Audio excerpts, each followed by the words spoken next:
Hello, everybody. Thank you very much for joining us today. I'm here now with Ken Rogan from KR Fitness CIC, and we'll be dropping in the links as to where you can find Ken on his social media and that kind of stuff at the bottom. So make sure that you do connect with Ken. These interviews are just an opportunity for us to get to know each other a little bit better, for you to hear what's working for some people and not working for others. We're all on this journey together. We might be at different stages of the journey, but it's a real opportunity for us to come together and support each other. So, Ken, tell me, what's your passion and why? What's the issue that you're tackling with your CIC? So tell us about My passion's always been to help people with disabilities, to live a healthier and more active life. And the reason I did that back in 2021, uh, basically I entered a gym and found that 90% of personal trainers had no recollection of people with disabilities. And I then realized that this shouldn't be happening. When you do a qualification as a personal trainer, some kind of element of having disability awareness should be in it. So then I discovered when I was working for a different company, that before COVID hit, well, that would be a good idea. Maybe I should go and do my qualification. Uh, Lockdown number one hit. The guy that I was in business, the guy that I was in business with at the time, then said, "Oh well, because of COVID reasons, we obviously because of your chest and all that, we didn't really want you around the building anymore." So then he just landed in my house and said, kind of, "There's a check," sort of thing. And then I'm sitting there thinking, with me disabled wife at the time, "Shit, what do I do here?" Literally like, "Oh, what do I do here?" And I sat there for weeks thinking, "Oh crap." But then thought, no, let's turn this around a bit, do a bit of research on personal training, and obviously lockdown had hit, so you weren't able to go and do face to face training or anything. So I did a course with an online company to do my qualification. Obviously that was a long-winded thing because of COVID.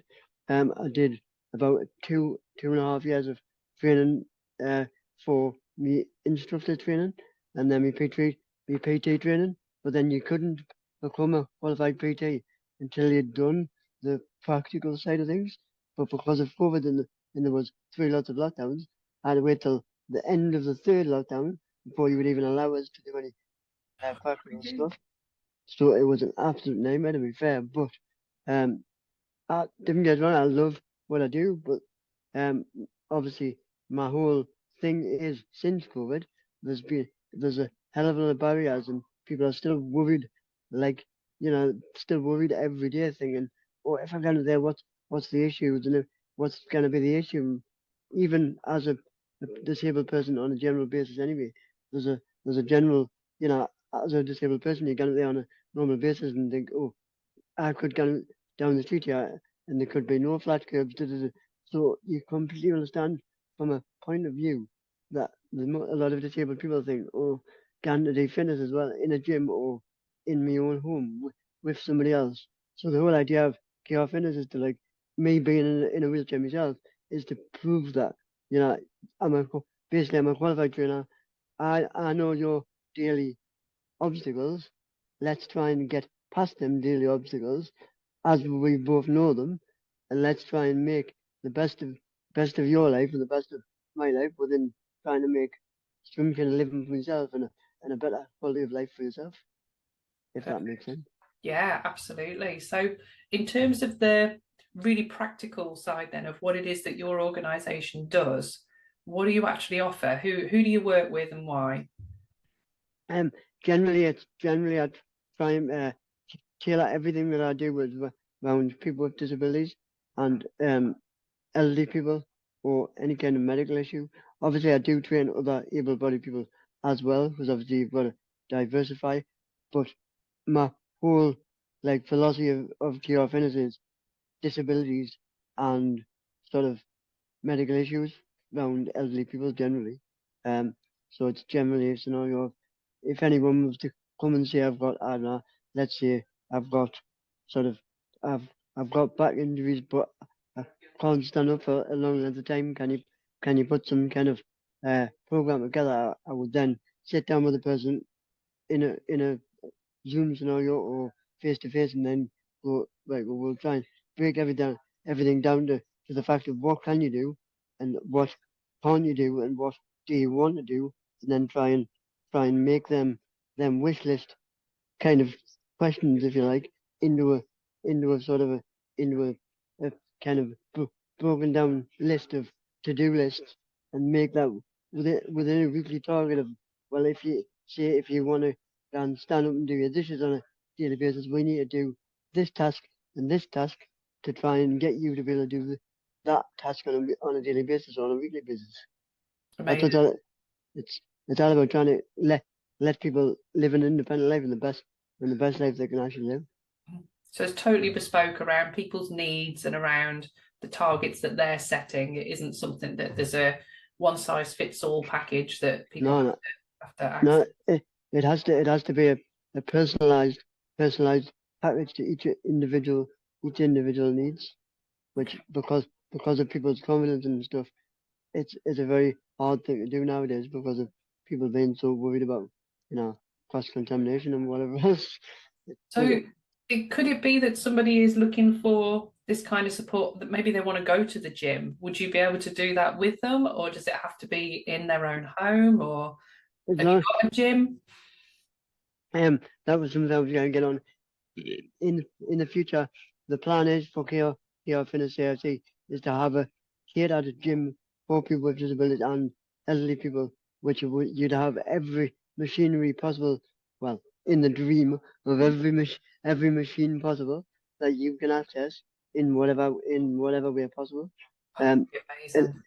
and if you can't access it, it would then be our job to then go away to a designer and go, right, we need to make that equipment accessible for so many members. What can we do? Mhm. I Oh, mean, that's the, amazing. the, there is already gyms out there. One gym that I know of, but at the end of the day, there needs to be more. Um, because even on a corporate side of things, there's not even that many corporate gyms that disabled people can get into. Right. Which is in we're now in 2024. That kind of thing really gets on my goat. It's like, So is why that an accessibility thing? They literally can't physically get into you just the why space. you just physically can't get in, or because if you're not connected to that gym as a personal trainer, they will not allow you to then train somebody else in that gym. Right. Okay. It's a barrier against the barrier against the barrier, Yeah. in some sense, Right. which it's just the joys of it. Okay. So we know what your passion is. We know what your organisation is set up to do and the services that it offers. We also know who your sort of target customer base is.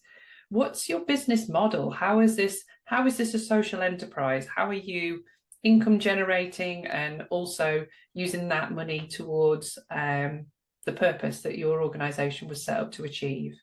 Everything that we do would then basically everything that we do from now on is to try and then generate more money from a kind of a retail point of view, to then have to put back into the organization to build the more classes, more accessible building, well, more accessible classes, more kind of tailored programs, and then in the future to then have enough money to then go, we're now at a point where we can set up a building.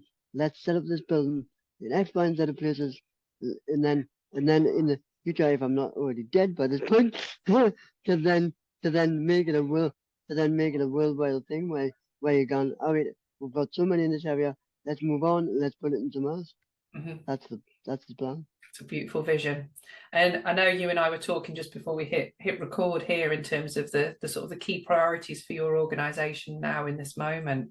And I think one of the big challenges that we're all seeing at the moment is the cost of living crisis. So for any business that's setting up at the moment, it's really tough because people don't have the disposable income that they would like to have. So people are being really careful where they're spending their money. They're still spending, but perhaps, being really mindful around the stuff that they're spending it on. That's Also finding grants are really tricky to get hold of. So when you're talking about building up this profit margin, where do you see your income coming from? Is it a combination of the two, or you mentioned retail? Is it selling things on the side?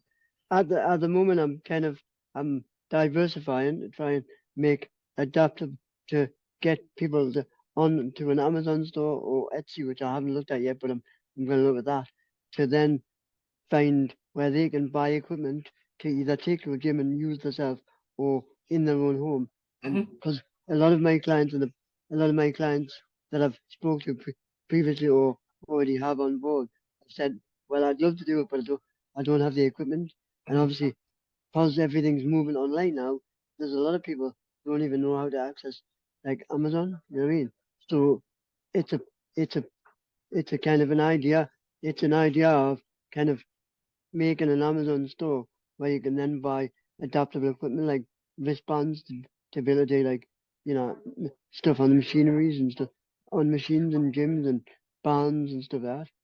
Because there's so many bits of equipment. Even me as a person that likes to go in the gym, that I go in the gym and think, oh, I don't want to use that, but how do I use it? Yeah, yeah. Um, it's that's what it's all about. It's about looking at different ways of adapting workouts for people and creating that creating um that kind of retail option where if that person needs a wristband or basically I don't think they're called wristbands, actually they're called ankle bands. But you can use them on your wrist obviously. Yeah. If that person can't sort of hold the machinery, you put it on the machine, connect to the machine and you can still do the same exercise that you would be with a dumbbell or a cable machine. Perfect. Yeah, totally get what you mean. And yeah, I think that you're really onto something there because so I used to do yoga classes and stuff, and the trainer had the most amazing mats and all sorts of stuff, and we kept saying to her, you should set up a little shop because we would totally buy the stuff that you're showcasing and that you're using. And she's done that, and it's something that's really helped her business. So I think that kind of upselling to people that are already in the room is something that we can really easily overlook. So yeah, I think absolutely brilliant idea in terms of setting up your Amazon shop. But yeah, I mean, I know we were talking beforehand about the challenges of the cut then that Amazon is wanting to take, and trying to It's make sure that your profit margins are within the market value of the stuff that you're selling, Mhm, but also that it's worth your time mhm, flogging the stuff ultimately. mhm. Yeah. Okie dokie. So, how far along are you on this journey? So, we're talking, it could be quite easy for listeners to hear this and think, wow, this is a really established organization. You've got all these clients, you're now diversifying your income. It's super, everything is easy, cozy, everything's great. What's the reality? How are you doing? Well, I was just as you said earlier, I think we are trying to as a as an organization we are trying to get more funding in to be able um to be able to offer more sessions to people either online or in community centers because obviously if you go to a community center you then have to pay rent for space and stuff like that. And obviously if the organization doesn't have the money coming in to be able to pay the rent and obviously as well advertising you need to be able to advertise to have the customers coming in as well and advertising is just an absolute at the minute for years now advertising has been a really expensive thing and it's just like facebook Facebook just doesn't even Facebook now to me doesn't even kind of itemize the types of things you look for, just put your advert there and just wish it for people to click on the button. And Google's the same. And unfortunately, the likes of TikTok is even getting at the same point. Um, and there's a lot of people as well. If you haven't got the confidence to dive on a video and stuff like that and do advertising that way, how are you supposed to advertise? I'm I'm starting to jump out my comfort zone and pardon the French, but don't give a shit what I do nowadays. And just going, yeah, well, it's got to be done, so you've got to do it. Yeah. But I'm not the best with social media. No, I'm not good with editing either. Editing videos and stuff isn't my forte. Like, so if anybody that is watching this video, if you know if you know have any good editing skills or whatever, hit us up because I'm absolutely great at it. It's just not one of them things that it's never been my thing. Yeah, it's just a almost assumed skill that we all need to have now, isn't it? The social media and understanding the algorithms and coming up with creative content that's going to, capture people's attention and give people a preview of your knowledge, but not all of the stuff away for free. And it's such a hard element now that we're all having to develop alongside growing our businesses and getting them going. So totally When on you board with you there.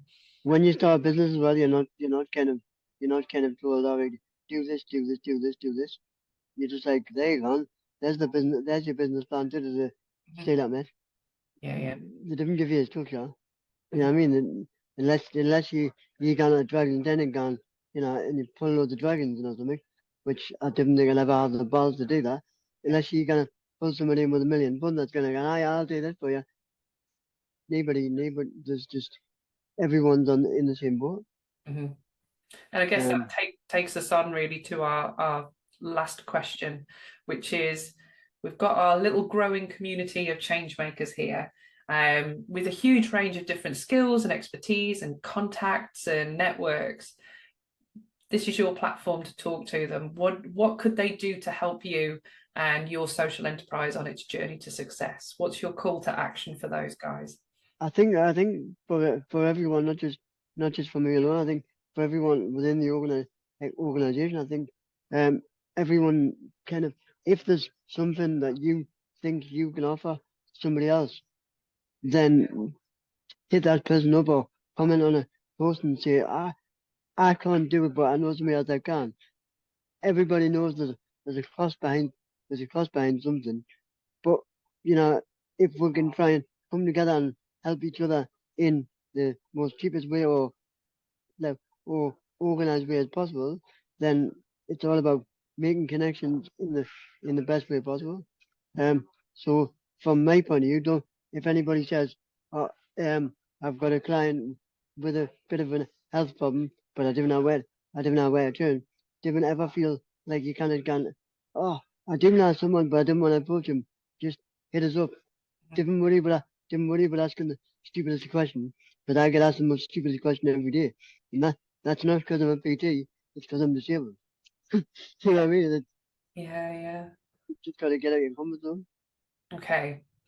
So what you're saying is make sure that we're using this network well and be proactive with offering your skills and services to help other people. All Uh, right. okay, I'm going to ask you an unscripted question now to catch you off guard. Um, what would you say is your biggest piece of advice to people who are at the start of this journey? So they've got an idea, they want to set up their purpose-led business. What advice would you give to them at that very early stage? Um, make sure you know which kind of which kind of avenue you definitely want to go down, and make sure you don't take the wrong advice from the, the wrong kind of people, because there's that many organizations out there that can say, "Oh, yeah, we can help you this," and then you're going halfway down the line with it, and they're going, "Oh, I didn't realize that."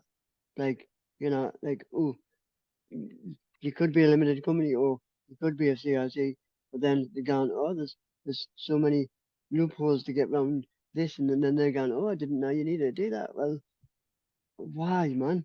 If you're in the organization and someone says to you, "I want to become a CRC," you need to go and do the research for that person and go, right, well, you can do this, isn't this? And but you can't do this, isn't this?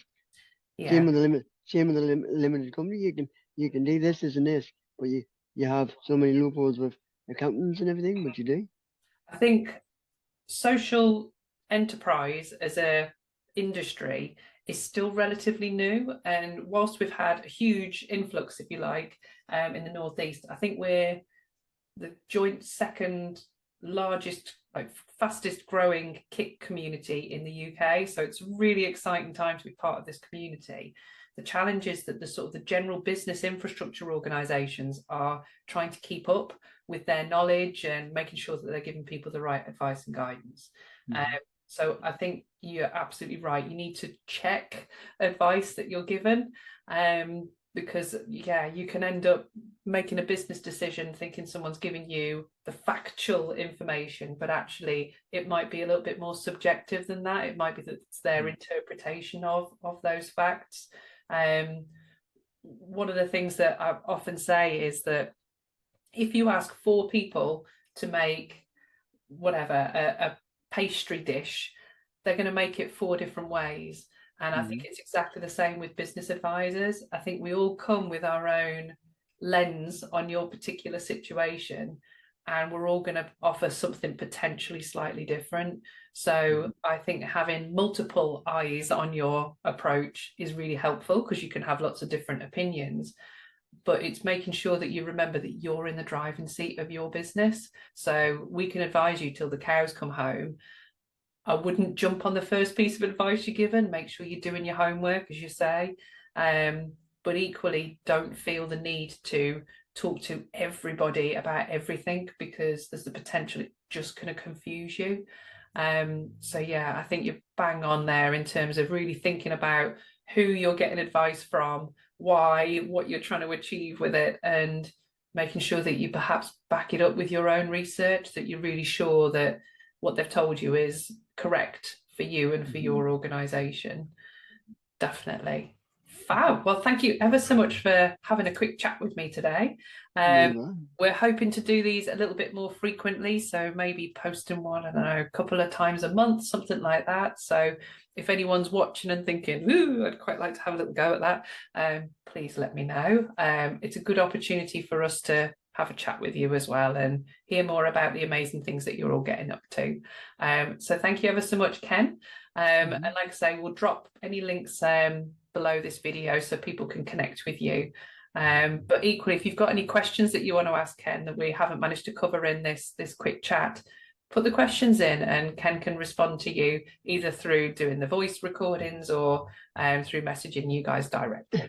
Yeah, as everyone knows, I do like a voice note. So you don't half like a voice note. I think you're the first person I've ever used them with. So thanks for upskilling me in the tech department there as well.